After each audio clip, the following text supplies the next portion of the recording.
When can I get the COVID vaccine? That seems to be on everybody's minds right now. And it's a very common question that I get asked from many of my patients on a daily basis now. And unfortunately, I have one of two answers for them. The short answer and the long answer. The short answer is, I don't know. The long answer is much more complicated.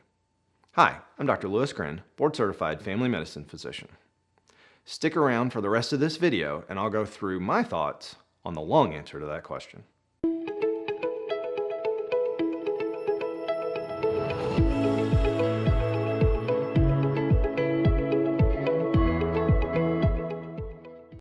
Okay, so here's the long answer. It starts back when the pandemic started and the government created Operation Warp Speed. Operation Warp Speed, in part, negotiated with vaccine manufacturers to pre-purchase the vaccine before they even knew whether it was going to work in the clinical trials. This actually was beneficial to both parties and a great idea. It allowed the vaccine manufacturers to produce vaccine essentially risk-free before they knew whether it was going to work and whether it was going to be approved. For the federal government, it actually allowed them to have vaccine available as soon as the vaccine was approved, rather than the traditional plan, which would be finish the trial, then manufacture the vaccine, then distribute it. So it sped up the process. It's one of the many things that has sped up the vaccine being available in such a short time. However, that's kind of where things stop and start to get messy. Because after that, the federal government is then responsible for procuring the vaccine and then distributing it to the states.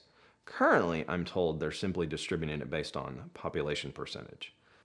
But each state has gotten allotment of each of the two vaccines that are approved for emergency use. The states, with recommendation from the federal government, created a tiered system to actually administer the vaccine, trying to ensure that the vaccine gets to those who need it the most first. The CDC put out a recommendation of what they thought a tier structure should look like. However, because each state is in control of who actually gets the vaccine within their borders, they ultimately decide what that tier structure looks like. So essentially, we have 50 different ways of prioritizing and administering the vaccine. That, as you might imagine, has led to a little bit of chaos. Now, there was a lot of agreement on the first tier. Every state started with healthcare workers, people who live in long-term care facilities, and those who work in long-term care facilities. There was very little disagreement on that, and that's what you saw making national headlines as soon as the vaccine was approved, as all the healthcare workers lining up and taking the vaccine. It was a great achievement. Now, some states have started to move on to their second tier administration, but not all. A lot of this is due to because the distribution of the vaccine from the federal government has been spotty, mostly because it's still scarcely available, but it's led to a lot of frustration from patients because they can't get their hands on it, even though the media is reporting that states have moved on to their second tier of administration. It's led to a ton of phone calls in my office of people wanting to know when they can get the vaccine. Unfortunately, like I said earlier, I don't know, because we've not been told when we're going to get vaccine, how much we're going to get, and ultimately, we really don't know who we're supposed to give it to yet. Because unfortunately, in the second tier, in my state, there's a lot of people included in that tier. Just last week, the state fine-tuned their tier system a little bit, but there's still a ton of individuals that are eligible for the vaccine now that, by the way, we don't have to give.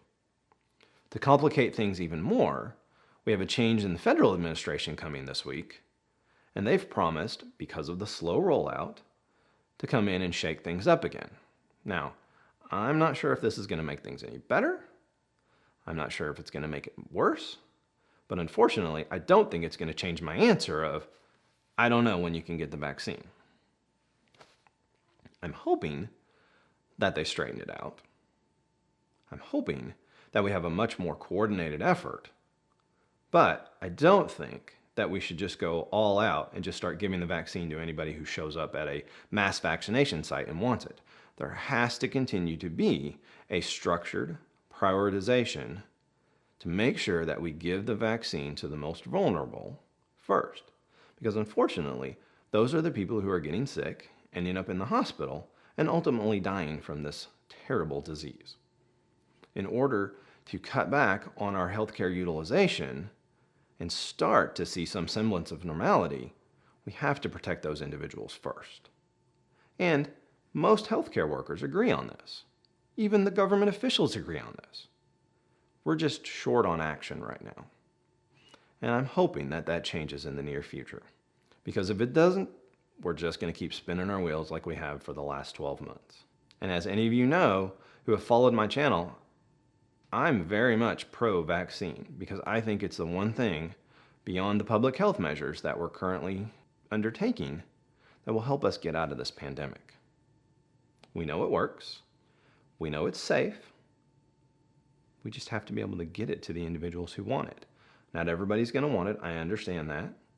For those of you who are still skeptical of the vaccine, I encourage you to look for reliable resources to help you understand why the vaccine was developed so quickly, why it's safe, and what any long-term implications may be.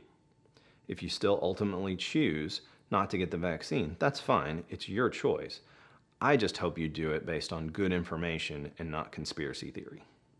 All right, I hope that helps explain why this vaccine rollout has been such a confusing, frustrating experience for everybody involved. But I hope that we'll see some positive improvement in the very near future.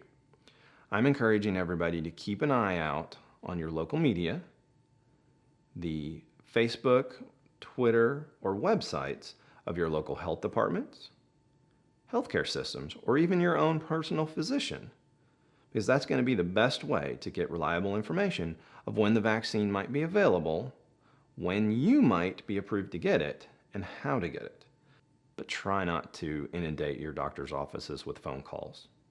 They're already struggling enough through this pandemic. Okay, that's all I have for you today. I hope you've enjoyed this video. If you did, please hit that like button down there. Consider subscribing to my channel. And remember, as always, be safe out there.